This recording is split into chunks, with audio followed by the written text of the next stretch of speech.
Hi, new year, new intro. Let's get straight into it.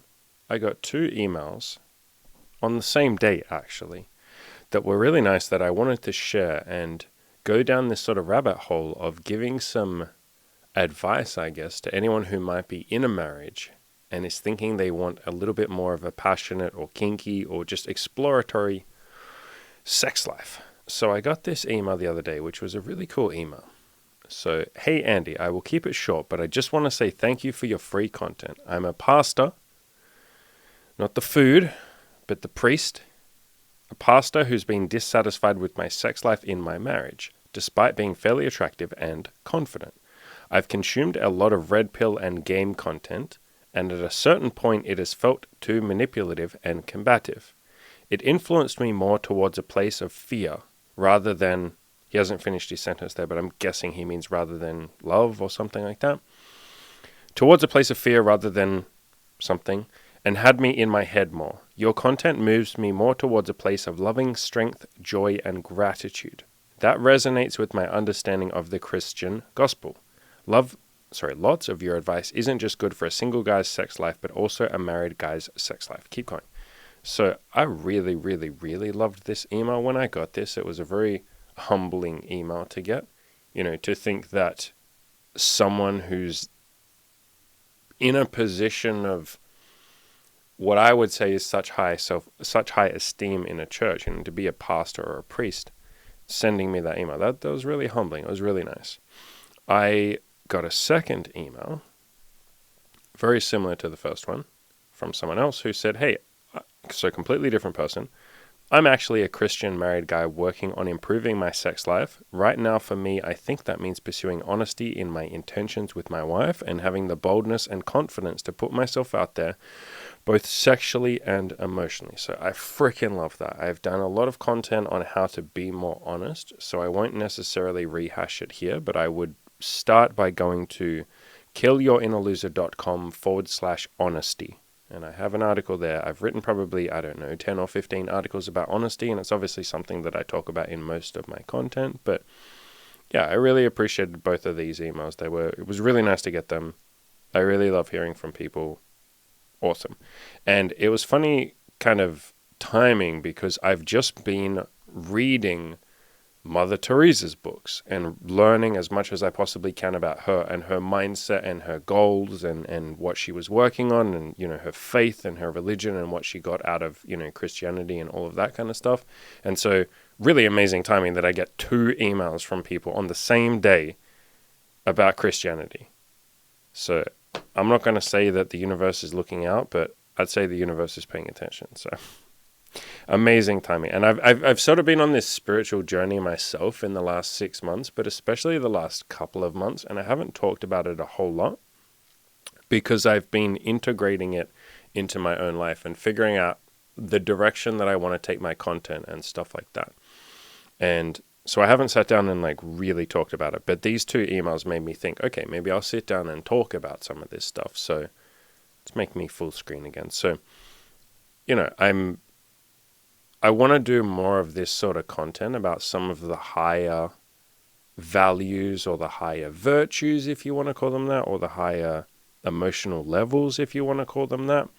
I did a video the other day, about a week or so ago, about, I'll put it on the screen to show you what I'm talking about the different, I called it emotional hierarchy, but you could also just call it's actually called the map of consciousness. And it's a guy called David Hawkins who wrote about this, who first came up with this list. And, you look at this list and it kind of makes sense, right? You can see why some of the emotions down the bottom, like shame, guilt, apathy, grief, fear, you can see that maybe those aren't emotions that a person would like to stay in for their entire life. And you look up at the top at the higher level emotions like peace, joy, love, reason means rationality, logic, stuff like that. You can look at that list and say, okay, I can see, even enlightenment, I can see why I would want to spend more time towards the top if possible. And so I've been on this sort of journey for the last I mean, I think I've been on this journey for my entire life. I think that's why most of us get into self-improvement, right? We want to be more up the top with those, enlightenment, peace, joy, those kind of emotions. You're doing your goals, or you're working on your goals to be happy. You're not working on your goals because you want to feel shame and guilt and apathy and fear. You don't want to work on your goals to feel awful, right? So I think we all sort of understand the concept of wanting to attain some of, or spend some time in those sort of emotions towards the top of this, graph here, or this map here. But getting myself a bit distracted trying to make this do something else at the same time. But point is, working towards some of those higher level emotions. And that's something that's been very important to me for the entirety of my self-improvement. It's why I got into it in the first place. But over the last 6 months, I have been spending a lot more time in those higher level emotions. And it's been like especially peace and love. And it has been so unbelievably, I think the only way that I could ever explain it is with the word spiritual. That doesn't quite come close to what I'm trying to say, but it's close enough. And so it's been a nice sort of journey to be on. And again, it's not something that I have talked about a whole lot, bits and pieces. And so it's kind of funny timing that, Christians are emailing me and saying, hey, man, like, I feel like part of my Christian faith and part of what I'm, caring about as a Christian, and this applies to pretty much most religions, right? Part of what I care about is those higher level emotions of like, I want to give love. I want to, I want to support other people. I want to be joyful. I want to be kind to other people. Pretty much every religion has that in common. They talk about, God is love, or be kind to your fellow man, like all of that kind of stuff. Let he who is without sin cast the first stone. It's pretty much a thread that goes through just about every single religion, if not every religion, and every sort of teaching and every sort of like, even, Buddhism and stuff like that. It's all about kindness and those higher level emotions. So I am moving more in that direction. I think a lot of you would have probably already figured that out if you paid any sort of attention. Like it's pretty obvious, right? That more and more of my content is talking about giving value, making sure other people have a great time, how to make the world a better place, even if you're just making it better in your own life, how to be happier yourself, rather than coming from a place of like ego or pride or defensiveness or argumentativeness. I think a lot of my content already was in that vein anyway. I think I've spent my entire life doing the best I can to avoid drama, to not get into arguments.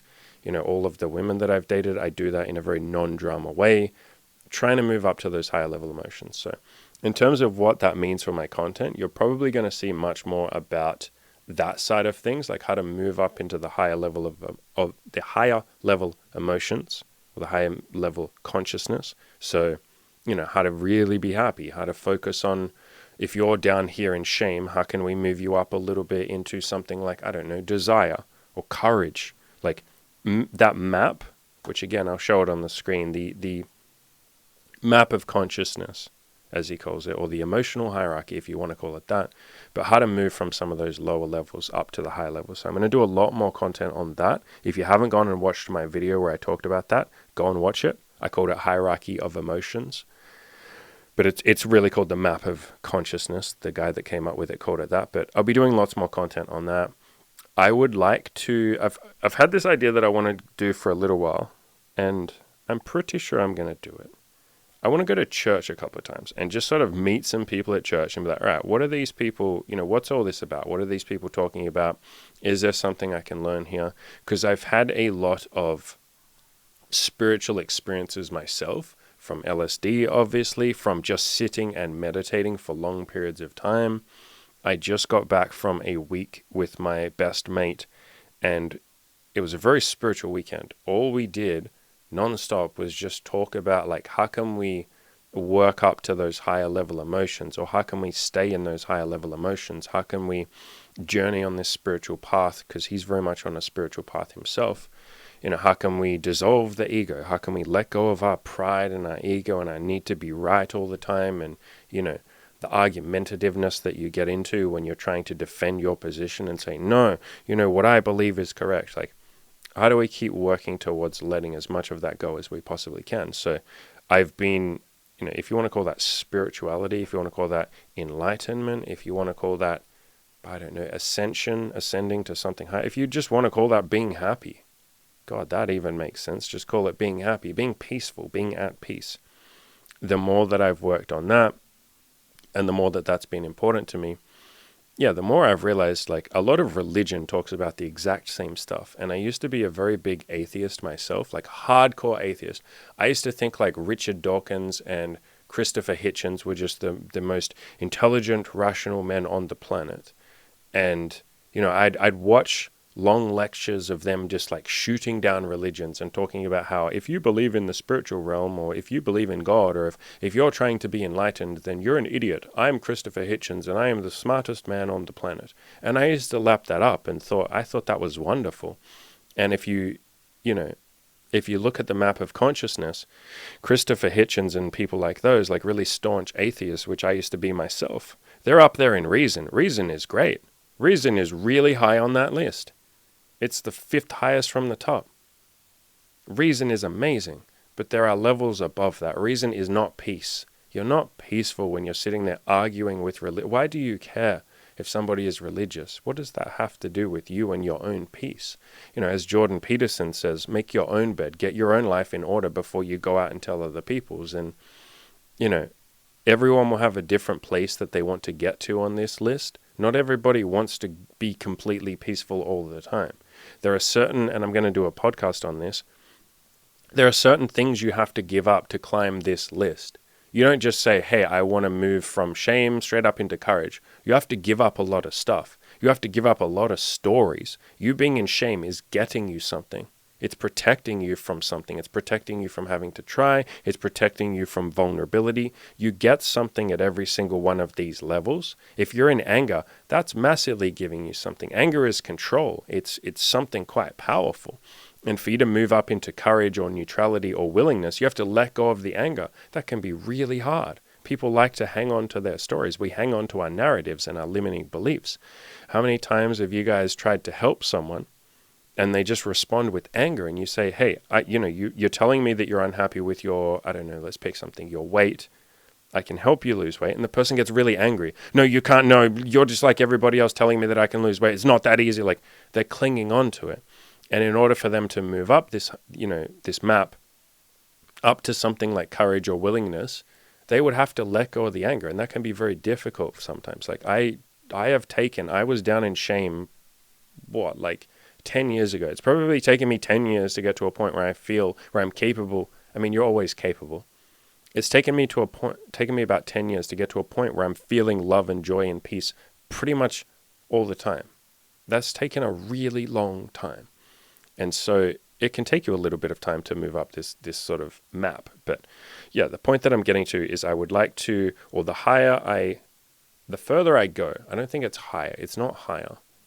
It's further. The further I go with my own self-improvement, that will maybe make more sense to a lot of you. When I use words like spiritual and stuff like that, a lot of people go like, what are you talking about? I don't know what you're talking about. But if I say self-improvement, if I say the further I go with my self-improvement, the further I push those boundaries, the more I let go of some of those, lower level emotions, or the more I let go of my ego and my need to be right all of the time, the further I go with my self-improvement,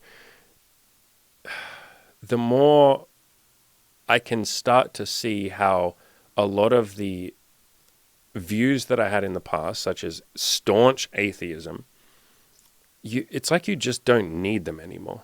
It's like they just stop being important. Like, why do I care if there's a God or not? Why do I need to prove that?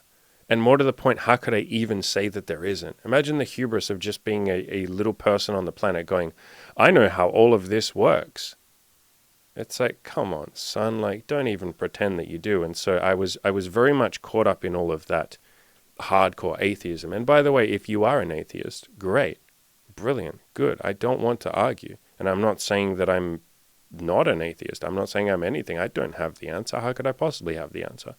To have the answer, man, like, you have to defend that. I'm done with defending. I'm done with ego. I'm done with all of that. But the point that I am getting to is that as I have pushed further and further with my self-improvement, I have started to go down this path of, extreme self-improvement, if you want to call it that, or spirituality or love, just feeling there are days, there are weeks now, there are weeks where I just walk around feeling nothing but love.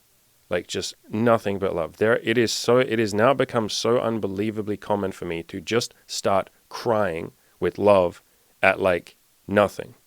Literally nothing.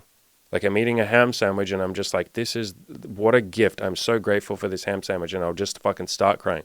And I'll be like, how amazing is it that all of the things that went into this ham sandwich, all of the people that helped, create this ham sandwich, the fact that we even just have ham. How do we get a pig and now we can have like long stored meat that doesn't go off? Like I'm just fully like, I'm really present and I'm really there, and I'm just understanding everything that went into the current moment that I'm currently sitting in, and how incredibly grateful I am for everyone that has participated in that moment. Like as in everyone who has helped me get to that moment. Everyone who helped me in the past. Everyone who made the goddamn ham sandwich. I can't help but just be incredibly overwhelmed by that. And the more I have talked about stuff like this, and by the way, it's something that a lot of people won't understand, and a lot of you listening will go, what the fuck are you talking about? You cried over a ham sandwich? Are you retarded? But as you explore gratitude and as you push yourself with your self-improvement and go a little further down this journey, you might get to a point where you understand, or you start to understand what I'm talking about. And every single one of us has felt that extreme level of love where we could just cry with joy. Maybe you watched some movie that just brought you to, like, moved you so much that you're like, oh my God, I'm just feeling incredible love and gratitude. I could cry. Maybe you've been in love and you're looking into your partner's eyes and you're just thinking like, man, I could just burst into tears with how much fucking love I have for you. Maybe you've had some near-death experience or something. Maybe you've just had some big achievement. Maybe it was when you were younger and your parents just loved you to pieces and you couldn't help but cry over how much they adore you. Whatever it is, like a lot of us have felt that sort of just almost infinite happiness or joy or peace or love or whatever you want to call it, right? And the more I have talked to people about this, the more I've started to realize, or I've had quite a few religious people who go, yeah, you're just talking about God's love. Yeah, well, that's in the Bible, dude. What you're talking about is in the Bible. And I'm like, wait, this thing that has taken me 10 years to get to, maybe longer than that, maybe like 15, you could say my entire life, this point of like deep, unbelievable gratitude for everything I have in my life and my entire journey and all the millions of people that have helped me and all of you for watching and everything and everyone that has got me here. When I sit there and feel that gratitude and it's almost like overwhelming in a good way, you're telling me you guys are talking about that in some book that was written several thousand years ago? Yeah, it's in the Bible. And so I've started like exploring that. And that's why I started with Mother Teresa's books, because that book is just about love, or all of her concepts are about love. She's talking about Christianity and religion and all of that, but in a very like loving way. And so I can just go to that and go, oh, fuck, like this makes sense. What this woman is saying, I get it. If that isn't clicking with some of you, I talk all the time about honesty and giving value and helping other people and being kind and like just directly saying what you want with no manipulation and no games. So many of you have gone out and tried that, and then you come back and you say, holy crap, dude, I tried just telling a girl exactly what I wanted. Or I tried telling my friend exactly what was on my mind. And it felt good. So that's your first taste of what we're talking about here, which is like giving value and living a life that is like full of integrity, like living a life that is your own, like doing what you want to do, not what someone else told you to do or not what you thought you should do, not even what I told you to do. I don't tell you what to do, by the way. But you get that taste of that honesty and that deeper, like giving value to someone else. And that feels good. The Mother Teresa's books are just about that shit. It's just about like giving, like loving, just going, hey, how do I give value? It's an entire collection of books about giving value. That was essentially her life. She's like, I'm just going to dedicate myself to giving value to the poor. They can't give me anything. They have nothing to give, but I'm going to give. And then it was about her like using that to get more in touch with her own soul and like, how do I like myself? And for her, she said it was like a spiritual calling, like God is telling me to do this, like I can't not. And as I'm reading that, I'm like, holy shit, for a lot of us in self-improvement, that is exactly how we talk. Like if you say to me, hey, Andy, like, why are you doing these videos? Why are you coaching people? Why do you put effort into essentially helping other people. It's like, I can't not. It's not even me doing it. I can't, I don't have a choice. And as I read, or as I started reading, some of Mother Teresa's books, as I'm reading what she's saying, I'm going, holy shit, she's saying exactly what I say. It's like, you don't have a choice. And so many of my coaching clients say the same thing. So many of them, so many of you watching, when you start to improve your own life, it's like you can't help but influence other people. You just want to help them because you can see someone else suffering something that you were suffering with. And now you go, hey, don't do that. Try this instead.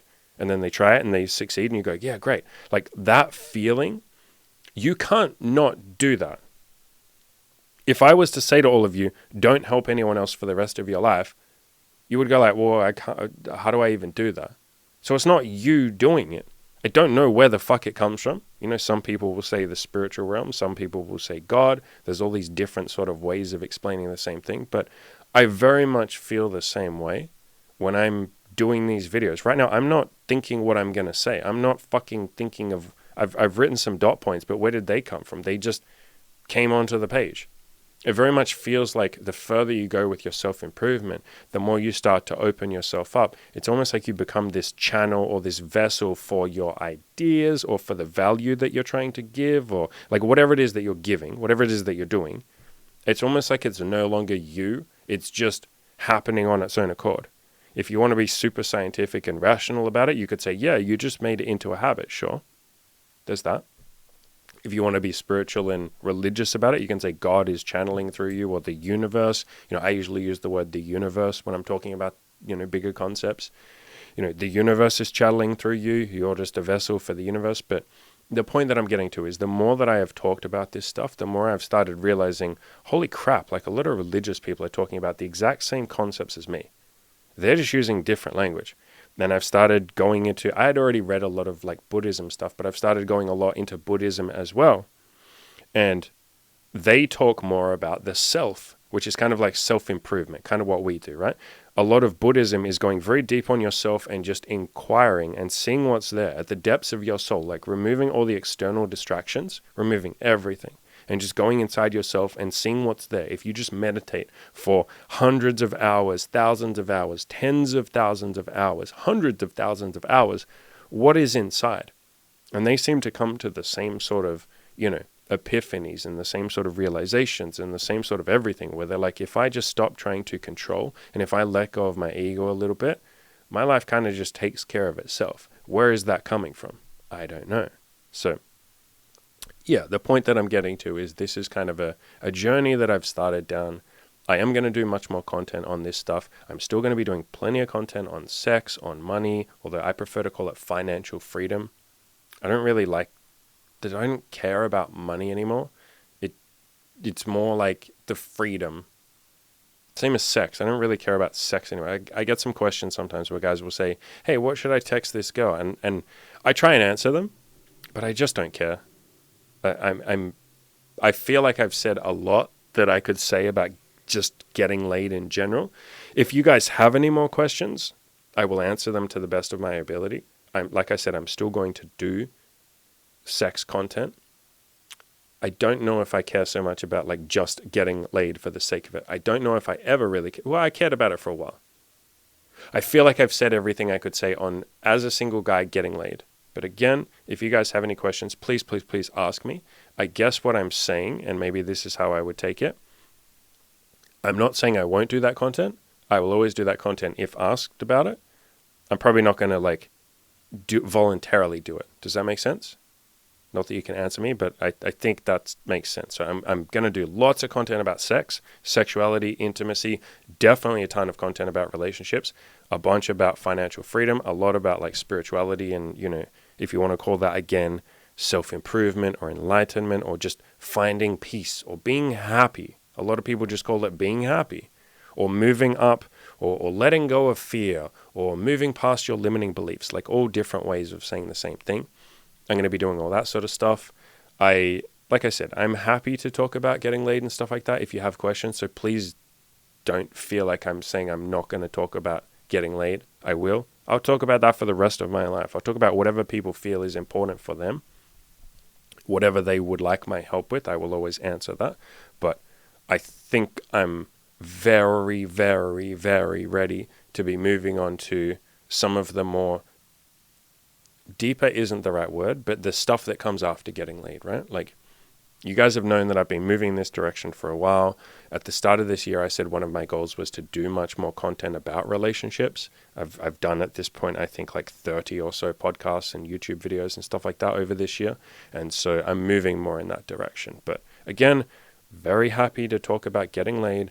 Please don't feel like I'm leaving you behind or something if you're a guy who's like, oh shit, but I really just want to get laid. I'm still here for you. I'm not going anywhere. I will happily coach you on that. I will happily do YouTube videos on that if you have a question. But yeah, I'm definitely like opening myself up to some of the next things that come after that. So, all right, let's talk a little bit about these two actual questions. Again, if you remember, the two questions were, I guess we can just talk about the first one because they're both pretty similar. So, this guy talks a lot here, the pasta guy. Not the food, not pasta food.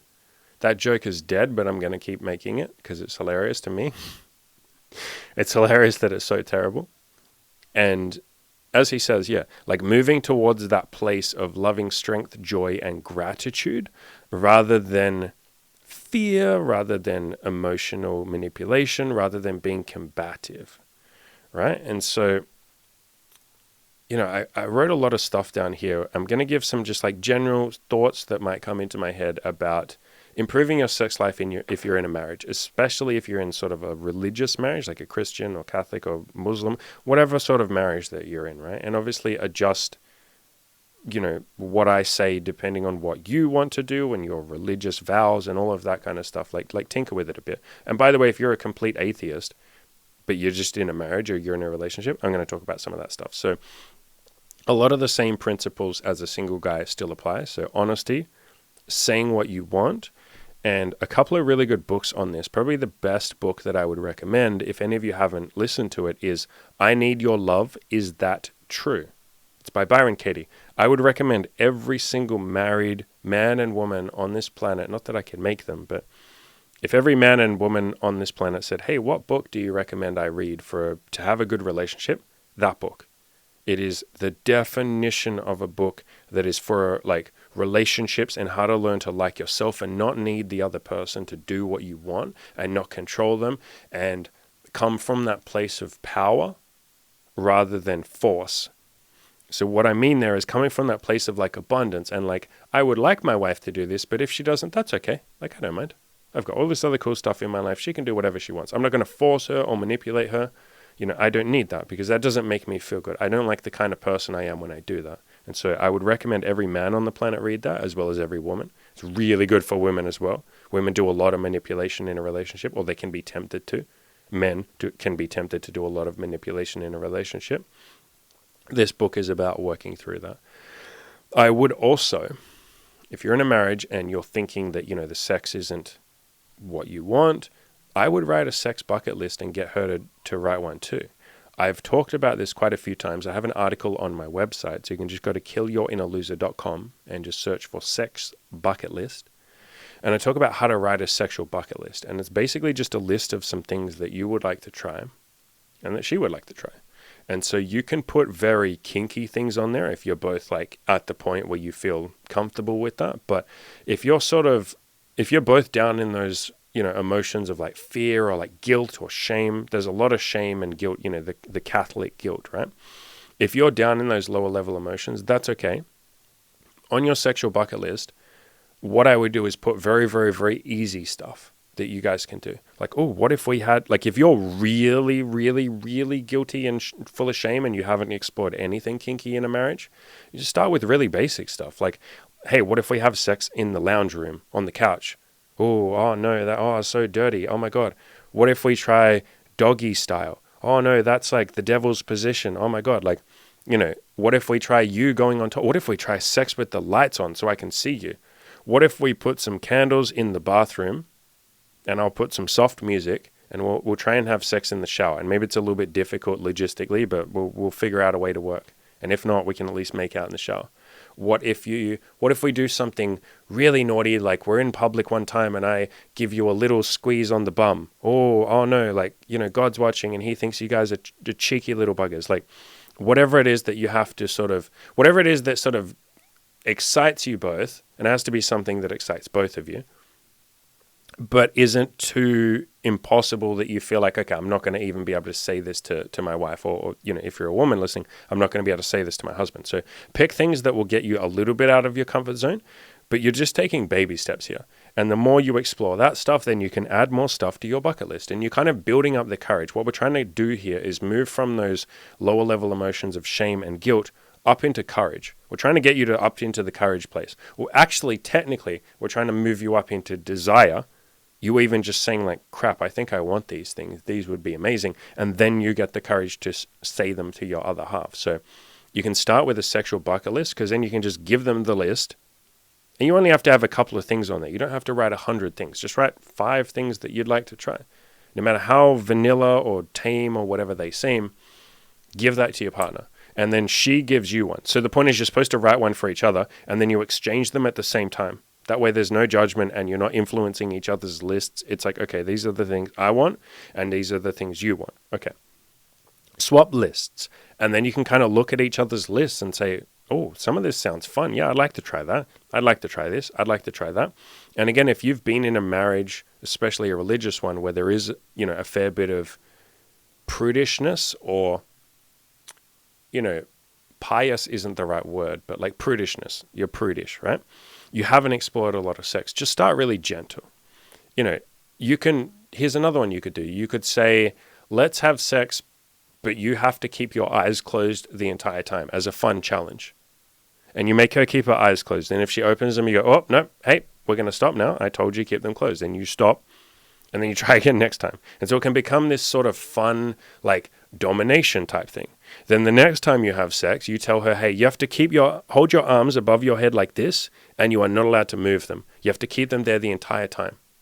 This is you both exploring those aspects of like dominance and submission, but in such an unbelievably gentle way, like taking those baby steps so that neither of you are feeling like overwhelmed or something. You're basically building trust. You're showing each other that everything's okay, and that God isn't going to poke his head down from the clouds and say, what are you kinky little motherfuckers doing? That's you're tempting Satan, you little bitches. You're trying to show yourself that you can do this stuff not from a place of like fear or shame or guilt, but from love and giving each other something, and those higher level emotions of like peace, joy, happiness, love. Like, you're trying to show yourself that this stuff can be fun. As this guy said in his email, as this pastor said in his email, his understanding of Christian gospel is, strength, joy, and gratitude. So you're trying to show that to each other. So that's another thing you could do. I love that he says gratitude. After you explore some of these things with each other, and again, baby steps, just start really slowly and gently, you say how unbelievably grateful you are. I've done so many videos on praise and gratitude. I say, like, praise your partner. Like, anything they do that you love, just praise the living shit out. You cannot praise your partner enough, especially in a marriage. Everybody wants to be loved, understood, and appreciated, right? Appreciation, gratitude, praise, all of that. Oh my God. Think about how good you feel. I'm talking to men here. As a man, when your wife says, I don't know, hey, honey, I love that you mowed the lawn, or I love that you're always carrying the groceries, or I love that you always drive us everywhere, whatever it is that you do. Whenever she tells you that, it feels good inside. You're like, hey, she noticed. That feels good. Give her that same thing when you explore something sexual together. And any women listening, give that to your man. If he's wanting to explore, or if he's willing to explore something on your sexual bucket list, afterwards say, that was amazing. Thank you so much. I'm so grateful that you tried that with me. That was amazing. Like, I can't wait to do that again. You're such a great husband, or you're such a great wife. Like, praise the shit out of each other. And then you're both building like trust. You're building courage. You're building the confidence to actually try some, more passionate things, or some more kinky things, or whatever it is that you both want to explore. Another thing you can do is, you can really, really, really, really focus on those higher level emotions. So again, if I show them on the screen, you'll see what I'm talking about. I'm talking about, peace, love, joy, reason, gratitude, the strength, those higher level emotions. And strength is pretty much courage. It's also some of the other emotions up there. You can be very strong when you're loving and stuff like that. So, those higher level emotions, really, really, really focus and make it have good intent when you go into the bedroom to hit some of these higher level emotions. Like literally go into the bedroom with your wife or your husband and say, we will have the most loving sex today. Like I will just give her every single bit of love that I have. Or maybe you say, I just want to give her incredible pleasure today. I just want to pleasure the shit out of her. Maybe you even say to yourself, you say, I want to show myself that sex can be this amazing thing. My intent as we go into the bedroom today is for me to just have the most enlightened, amazing experience. And for those of you who are religious, and again, this whole podcast isn't necessarily about religion, but both of these people that emailed me are religious. If you're religious, use that as a connection to God. Do you understand how much sex is related to God? Use this as a way to hit those spiritual highs, as a way for you to connect with the divine, as a way for you to connect with your creator, whoever you believe in or whatever you believe in. Even if you don't have a creator, you just say what I say, which is universe. Use it as a way to get in touch with the universe. The universe gave you this experience. The universe lined everything up so this moment right now where you're having sex with this person could exist. Gave you this body or everything that came before you. Say thank you for that. When you're in the middle of having sex, literally take some time in the middle of it to just be man, I'm grateful this moment exists. Try and be present as you can. Or if you're religious, fucking say a prayer in the middle of sex. You don't have to say it out loud, but just be saying thanks, God, this feels good. You don't even have to be that eloquent or deep. Just say, God, cheers, man. You're cool. I appreciate this, brother. This is great. Thanks, God. Just start getting in touch. Or again, if you're not religious, just say, man, I'm so grateful that this moment can exist. I can feel this good. And she can feel this good. What an amazing connection. Two souls can come together and make each other feel absolutely incredible, to add value to each other's lives, to be better off than before this experience. Really, really, really go into it with that intent, that this is going to be a spiritual experience. It doesn't always have to be. I'm not saying that every time you have sex has to be, but if we're talking about how to have a better sex life, if we're talking about how to go deep, especially in a marriage, go in with good intent every time you have sex. Don't just jump on top of her and thrust for a couple of minutes and then say it's over. Go in with really good intent.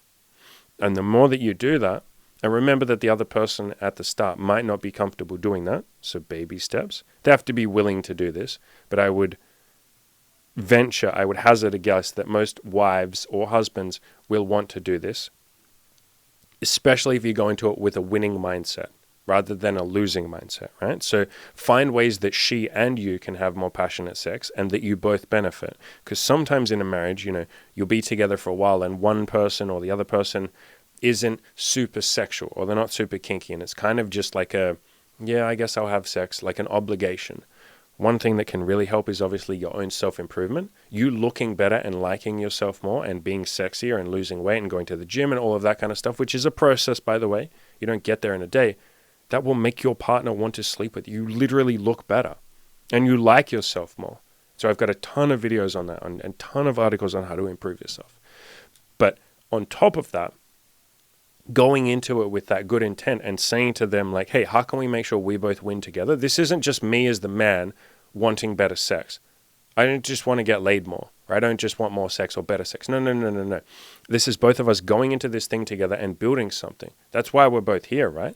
And one thing you can say to her, and again, this applies to women too, so flip the genders anytime I say he or she, but one thing you can say is you can ask them, what do you want from life? Or what do you want from this relationship? What are you trying to get out of this marriage? What do you want? And what you're going to get out of most people is, I want connectedness, or I want us to feel close, or I want us to build something, or I want intimacy, or I want, us to come together. That's why you're in a relationship, literally two people coming together. And so you say, okay, great, I want that too. Wow, it looks like we want the same thing. Part of that, I would like to explore us being more intimate and connected during sex. I feel like we haven't been. I feel like it's partly my responsibility, it's partly your responsibility. So would you be willing to read this book that I have here called I Need Your Love, Is That True? Read that. And then would you be willing to try some, you don't even have to say, would you be willing to try some stuff? You just say, I want to be more connected with you during sex. So that's what we're going to do. If that sounds good to you, let's do it. And then you do some of the stuff that I'm saying in this podcast. You explore some of the kinkier sex and stuff like that. And if she's not willing to do that, fine. You can just be more connected during sex.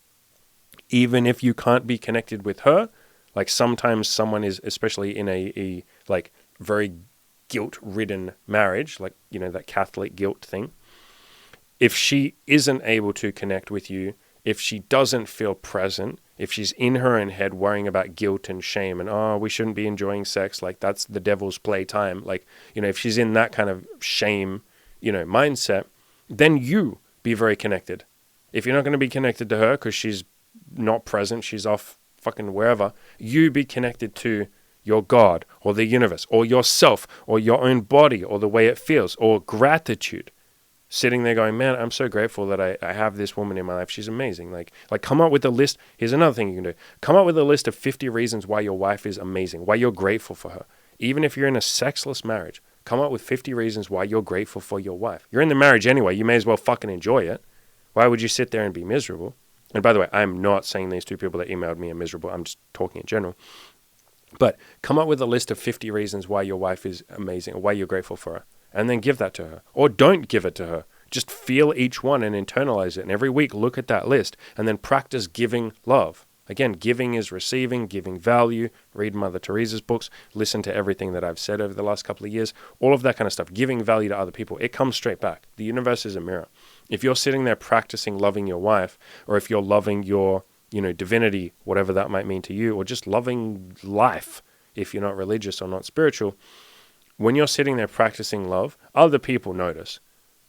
It might take a week or a month or a couple of months. Other people just start noticing. They go, wow, you're way more like peaceful.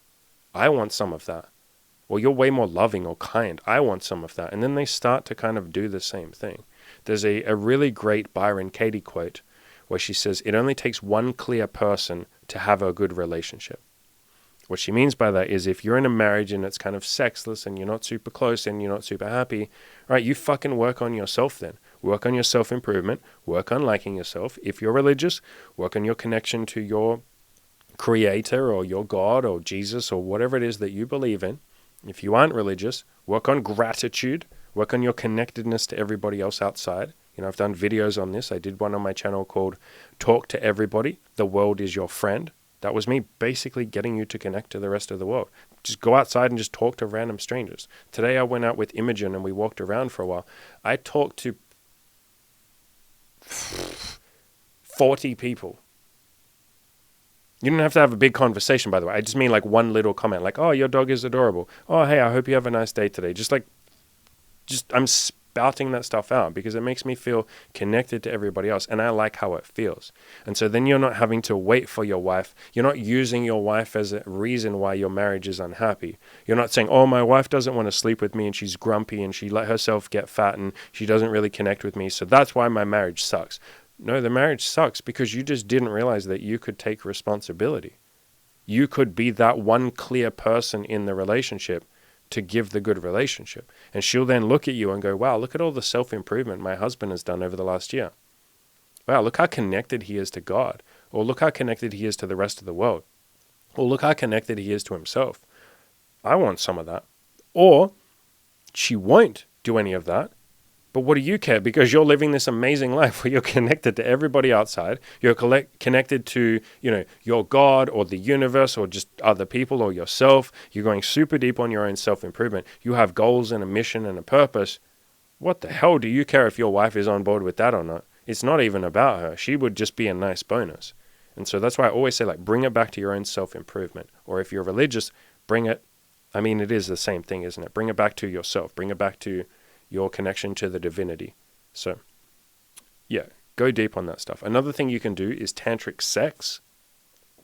So you could read the Kama Sutra, which is a religious text, an Indian religious text that talks a lot about it ties spirituality and sex together and like connects them as one. And it's very much a book about how to go very deep during sex. And so for any of you who aren't religious or you don't care about any of that sort of stuff, but you just want to have good sex, read the Kama Sutra, or just read some books summarizing the Kama Sutra, or just Google tantric sex how to. I might do some videos on this at some point. We'll see. I've got a lot of videos I want to do, so we'll see. If this is something you guys want, like, let me know and I can do a video right now. But the idea of tantric sex is basically the best way I can explain it is going really slow and being very present. So it doesn't necessarily have to be gentle, although often it is, but it's about really slowing down and just being present, just being right there. Like not rushing through it, not being stuck in your own mind, like actually just participating in what's going on. And so tantric sex is a great way for married couples. Like I would recommend every married couple at least try it. You do whatever you want at the end of the day, but tantric sex is definitely something that brings like the spiritual side of things, or the connectedness, the intimate side of things together with sex, and just like bam, straight together. It's like the most intimate sex that you can have, I think. BDSM does a similar thing for me. And by the way, when I talk about BDSM, I'm talking about what I call constructive BDSM, which is where everybody's happy afterwards. There are other types of BDSM, like abuse and, really, really, really like flogging someone until they're crying and stuff like that. Whenever I say BDSM, just assume that I'm not talking about that side of things. And if you're into that, hey, great, do whatever you want. That just isn't the side of BDSM that I'm talking about. I'm talking about the more like almost tantric side of BDSM. Like tying someone up, restraining them, making them submit, and then just giving them an amazing time and giving yourself an amazing time. That's usually what I'm talking about with BDSM. I'm not as much into like the abuse side of things. And again, if you're into that, great, do whatever you want. But yeah, so tantric sex or constructive BDSM or loving BDSM. You can also just give your partner a naked massage and explore her body and pleasure her. And if that's something you haven't done in a marriage, what I would suggest you do is try and look at every single part of her body and try and fall in love with every single part of her body. Byron Katie, who you guys know I talk about all the time, in one of her books, one of her more advanced books called A Mind at Home with Itself, she has this chapter on bowing. It's called Bowing to a Grain of Sand. And she talks about this concept that she has where she is as in love with one grain of sand as she is in love with the entire universe. Like every one little atom that is in the universe, she believes or she says is as important as everything else. And I fully understand exactly what she's talking about there. And so you're trying to do the same concept here. As you're massaging your wife or as you're having tantric sex, that's really what tantric sex is. It's like falling in love with every single part of that person's body. Even the stuff in the past that you said, oh, well, her tummy is fat, so that's not attractive. Or maybe she's sitting there going like, oh, I wish he would lose the love handles. Fall in love. Find ways to fall in love with that part of their body. And tantric sex is a very good way of doing that because it forces you to slow down and really concentrate on every single part of that person's body. So yeah, a naked massage and falling in love with, the grain of sand, so to speak, falling in love with every part of their body. Great way to do that. And she can do the same for you, by the way. She can fall in love with your body and you can fall in love with the touch of her hands as she's doing that. You can see how tantric sex and just slow massages and, these even BDSM and stuff like that, it can become this very like intimate, connected, spiritual sometimes, way of connecting with another human being and connecting with yourself. And if you believe in it, connecting with some sort of higher power, or if you don't believe in that, connecting with life, connecting with gratitude for everything that got you to this moment. So yeah, those are a lot of different ways. I feel like I already talked about this, but sometimes guys in marriage will get, or where they feel like they're having boring sex, they can kind of get stuck in these mindsets of like, my wife, and it applies to the opposite genders as well. But, my partner, they're the enemy or they're the other or they're, she's a bitch. She's not putting out or, he doesn't sleep with me the way he doesn't have sex with me the way he used to. Like he doesn't want me like he used to. He got lazy and fat and, our sex life sucks. Like you can get very caught up in those stories. And a book that really helps with this is obviously I Need Your Love, Is That True?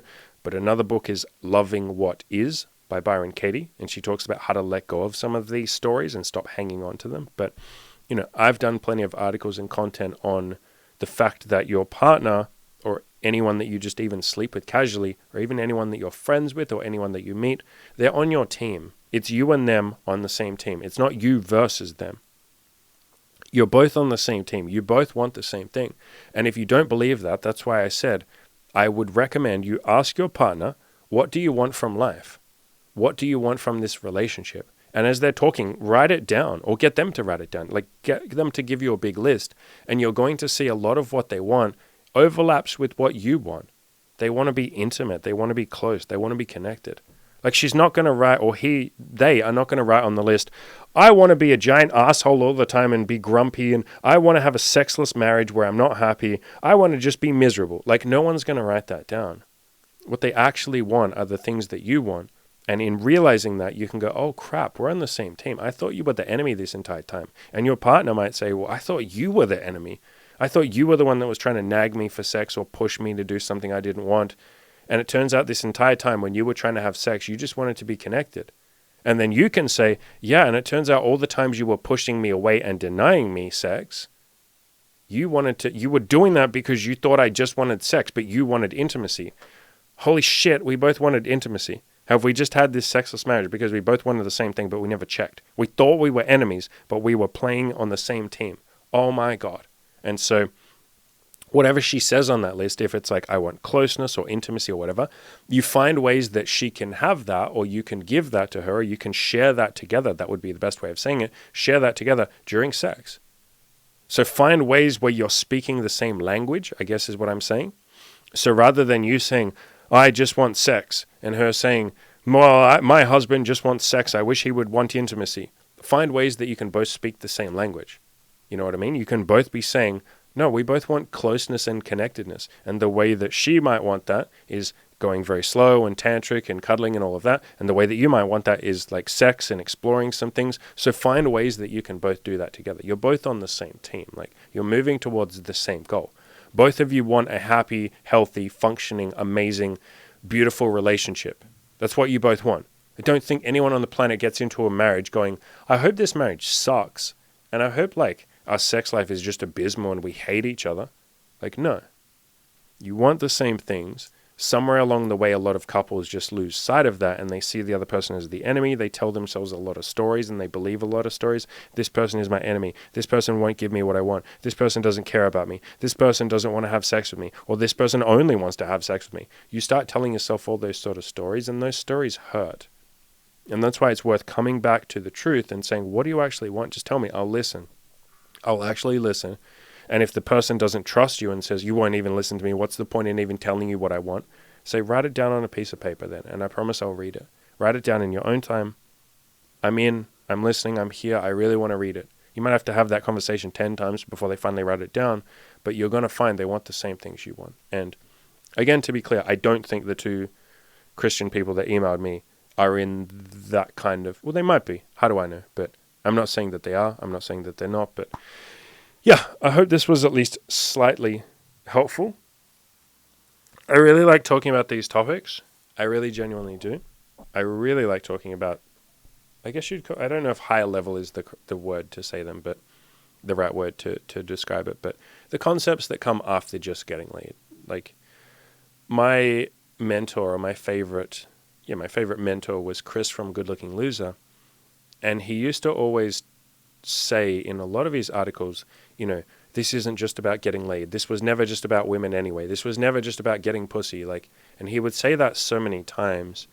And I really needed to hear that at the time. And I'm so grateful that he said that all those years ago, because it meant when I did get to a point where I was like, okay, I feel like I don't just need to have more sex now. I didn't keep trying to just chase sex endlessly. I already understood that, okay, there's other things out there, right? This isn't just about getting my dick wet. Like, there's so much more out there in the universe. And I'm so unbelievably grateful to him. And I guess I'm trying to pass that on here. I'm trying to let that flow through me from him to you, that sex is wonderful. Sex is amazing.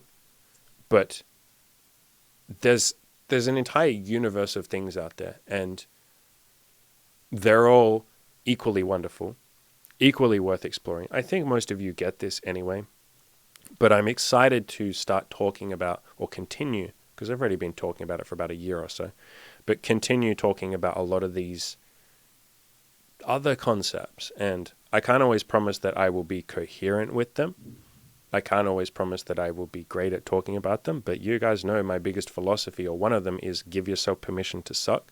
So I will try and be coherent. I will try and do my best when I talk about some of these higher level concepts that I'm still working out myself. I'm still learning. I'm still growing. I will always be in that position. I don't ever want to be the teacher. I don't ever want to be the person who knows. In fact, that's, stuck way down in the ego or the pride, level. But yeah, I'm enjoying talking about these concepts. If you guys found this useful, or if you found this interesting, or if you would like to throw some of your own ideas into the mix, please leave a comment below. Obviously, I have coaching. I will leave a link to that. I said at the start of this podcast, I'm going to do a new intro. I'm not sure what I'm going to do, but I don't think I want to say, as fun as it was a fun run. I don't think I want to say the best Tinder guide on the internet. It just feels, it hasn't felt right for about 6 months, maybe even since I first started saying it, the best Tinder guide on the internet. As soon as I first said that, I was like, that's egotistical. But people told me it sounded funny, and yeah, your Tinder guide's very useful, so keep saying that, but it just doesn't fit me anymore. So give a suggestion. I'd love a suggestion if you guys have a better intro, but I might just start doing the intros and just saying, hi, here's what we're talking about today. Like, just getting straight into it. Like, maybe I can just do an intro where I say what I'm doing. I'm like, hey, I just got back from the gym, had a great time. Let's get into it. Like, I don't know, whatever. But yeah, I think I'm going to move away from, I can't promise I'll be perfect with this. I'm saying this more for myself than you guys, but I'm moving away from that like egocentric kind of way of talking. Where like, I'm the best, I'm great, I'm proud of what I've done. Like, look at everything I achieved. I'm finding it more and more impossible to even talk like that. Even when, so here's a good example. Recently, one of my, my biggest mentor, Chris from Good Looking Loser, sent me a private message, and, we had a back and forth, and I was very grateful. And I showed that to people on my forums to say like, holy shit, look, like Good Looking Loser might come on my podcast. How amazing would that be if we all got to ask him? And a metric ton of people said, congrats, congrats, congrats. And every time I read the word congrats, it's really hard to explain. And a lot of you aren't going to understand or might not understand what I'm saying. A lot of you will understand what I'm saying. It's like the word congratulations wasn't the right word. It's like saying congrats, Andy, was not correct, because it's like, I didn't do that. All of you did that. You guys are the ones that helped build this. All of the people that came before me put me in this position. Everybody who's ever taught me got me to this position. What did I do? I just said, hi, Chris. I'm grateful for you, man. Would you like to come on my podcast? And he said, sure, I'd love that. Like, the further along I think most of us get with our self-improvement, we move up from those levels of pride. And again, I'll make this very clear. I'm saying this in a clumsy way, which is kind of the points that I'm getting to, but pride is not a bad thing. Look where pride is. Pride is like halfway up the freaking list. I'm not saying that being prideful and egotistical is bad. It is way better than being fearful and guilty and shameful. If I could get half of you to courage or pride, oh my God, my life would be complete. That's all I want from life. But the further you go with your self-improvement, you do get to a point where being proud doesn't even make sense anymore, because you realize that 99% of what has happened has been all the people around you that have helped you, and all the things you've learned, and all the books you've read, and all the YouTube videos you've done, and the universe for giving you the opportunity, and your parents for loving you, and the women that you've slept with for being kind to you, and your friends for having your back, and all of that. And you realize there's this incredible network around you of people that support you. This is without even talking about spirituality or any of that other stuff. Literally just other people in your life that have helped you. And it becomes so weird after a certain point of self-improvement. It becomes really weird to be proud of what you've accomplished. And so even as so one of my coaching clients pointed out to me recently, he's like, your articles don't sound like you anymore. Like my old articles. They don't, because I'm talking about everything I've accomplished, and look at what I did, and I did this, and I'm proud of myself, and yeah, like fuck all the normies and average people don't understand, and look, I'm better than average people. And I read that now, and I'm so glad I went through that. And I think that's a necessary step. You usually don't just jump straight up to like the joy and peace and gratitude and love and all of that. There's usually a journey. That's why it's called a map of consciousness. That list that I keep showing on the screen, he calls that a map. The guy that wrote it calls it a map of consciousness. It's a map. It's like a pathway. It's like, go here. But yeah, reading my old content, and I'm going to do a video on this soon about how a lot of my old content it's very useful, It just doesn't sound like me. It doesn't resonate. The voice is different. The voice is like an older me. I think that's why my website is, Kill Your Inner Loser. Even that title I would change, and maybe I will rebrand at some point. But yeah, the point that I'm getting to is self-improvement is a very interesting thing. For the longest time, the only thing that you can see in front of you when you're down at the lowest depths of your soul, you would give anything to just be proud of yourself. You can't even contemplate what it might be like to be proud of yourself and not hate yourself and not think that you're just the most worthless, disgusting, vile piece of shit. The idea of being proud of yourself seems foreign. It seems insane. It seems egotistical and arrogant. And you're like, how could anyone ever be proud of themselves? That's weird. And after a few years of self-improvement and pushing and other people helping you and all of that, you finally get to a point where there's a little bit of courage. And at some point, there's a little bit of pride. And you're like, wow, look at everything I've done. You kind of become more and more open. And you keep going and people just keep coming. And the more courage you show, the more people want to have your back. And a lot of you are seeing this, right? The more courageous you are on my forums, or the more courageous you are with your friends and family, the more people just seem to want to be around you and help you. Because they can see that you're on a mission. You have some sense of purpose, or you're having some direction that you're moving into. And the more people that come, the more they offer help, and the more and more and more they help, you can't help but be grateful. You just are. It's like the natural progress of self-improvement. And the more you start to feel grateful, the more you realize, like, these people are just like picking me up and carrying me like a mosh pit or something. They're just carrying me above their heads in the crowd. I'm not even doing anything anymore. These people are the ones doing it. And the further along you go with your self-improvement, you get to a point where you're like, I'm doing nothing now. I'm just like opening my arms up and saying, whatever wants to flow through me, and I guess I'll just go along for the ride, and I'm not doing anything. And the idea of, at that point, being proud is disrespectful is not the right word. It's just that it's missing so much of the details. To say like, I'm proud, or again, when someone says, congrats, you hear that and you're like, you've missed. It's not that they've intentionally missed, but it's like you've missed 99% of what happened. If you're saying congrats to me, yeah, I tried a little bit, but what about the 99,000 people that helped me get here? What about everything that supported me in doing this? What about life or the universe for giving me this opportunity? And so the further along you get with your self-improvement, I think there's like two chunks. And the guy who wrote that Maps of Consciousness, his name is David Hawkins, that emotional, pathway or that list.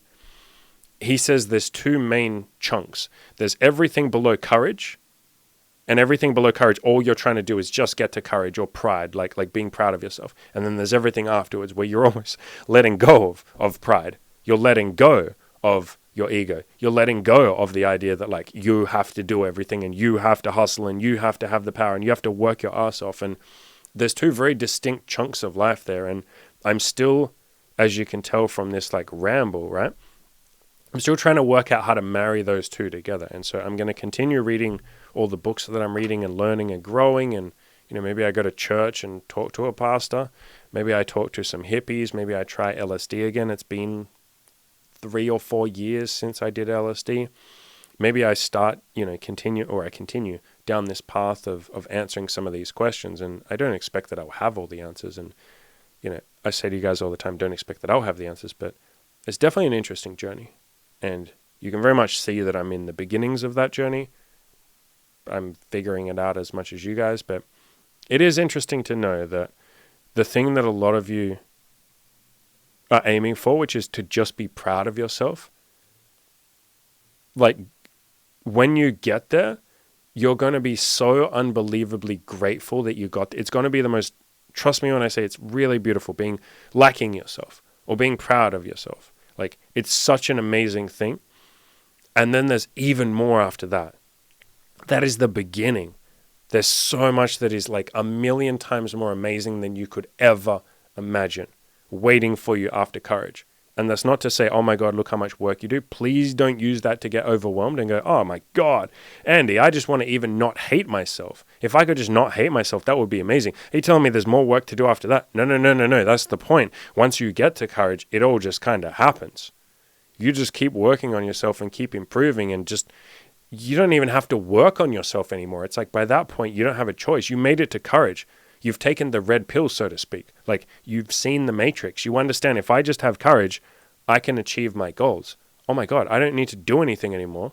It's just going to happen. I just have to show up every day. Success is literally just showing up every day. And then you're just carried to the promised land, or carried to those higher levels of emotions of like gratitude and joy and love and peace and acceptance and all of that. So it's really nice. For a lot of you, if you can just get to courage, which is why I say give yourself permission to suck. That's me giving you courage. Just take one baby step today. That's courage. It's why Jordan Peterson says just make your bed. That's courage. It's why I say fantasize about your goals and your future and try and get yourself excited. That's desire, and then from there, maybe you can get up to courage. Jordan Peterson says the same stuff. It's why people like David Goggins just try and motivate the shit out of you. They're trying to get you up into courage or desire. Desire is like, just before courage. Desire, anger, courage. That's why sometimes I try and get you guys angry. Anger is so close to courage. If I can just get you to be pissed off instead of apathetic or depressed. If I can make a depressed person angry, we've jumped 5, 6, 7 things in that map of consciousness. We've jumped up to anger, and maybe we can get to courage. Oh, if you're angry, then fucking change it. And then you go, fine, I fucking will. Hey, now we hit courage. Oh my God, we hit courage. We've started. And so for a lot of like my content, it's me trying to get you from that lower chunk just up to courage, even courage. And so that is why a lot of my content you're going to see, it's almost like I'm talking to 2 different people at 2 different times. I'm using different tones of voice. Sometimes I will be very blunt because I'm trying to get you angry. Sometimes I might almost sound mean because I'm trying to get you angry. Like if you listen to the way that I talk about, limiting beliefs. Like if someone comes to me and says, what's the point? Like I'm depressed, I'm short, I'm bald, like I'm fat, I'll never meet a woman. Like I will try and get that person angry.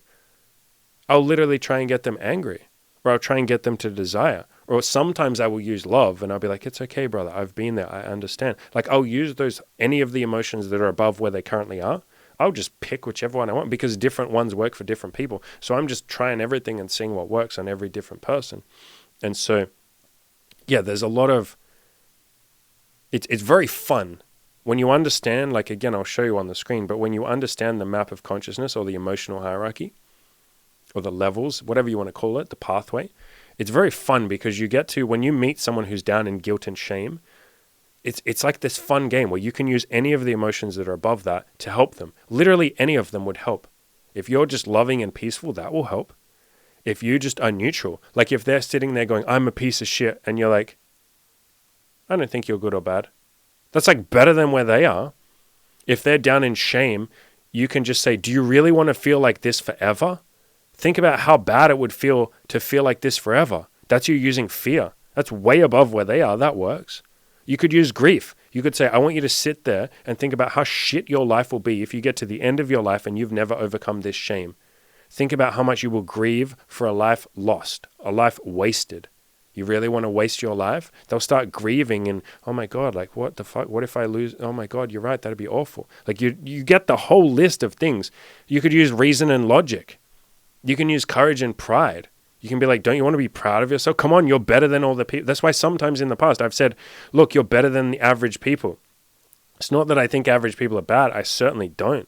But that's above shame or guilt. So it's me trying to pull you up there. So yeah, when you understand this list, it becomes really, really, really fun to try and help people because you get all the tools above wherever they're currently at, all of those higher emotions than wherever they are currently sitting. You get all of those as a tool to help them. So I will finish up. I got a coaching call in a little bit, and this has been really fun. Felt like a very big ramble, which I like doing these kind of rambles. I really, really, really enjoy them. So links are in the description to everything that you might want to click on. I have also started being on Twitter. I guess I can kind of show you on Twitter. I always say I'm going to finish up, and then I keep talking, don't I? A lot of people mention that. So I've started a Twitter. Look at that little Twitter. I've started a Twitter and I'm posting mostly motivational like messages and stuff like that. And I'm adding my own. So what I've been having fun with is like doing a quote from someone and then adding my own stuff to it. Like I'm really having fun with that. I'm also like playing around a little bit as one of my coaching clients. Like I'm posting bits and pieces that, my clients are happy for me to share, but I am also sharing like little challenges. Like I'm saying, all right, today come up with 5 things you're grateful for. Here are mine.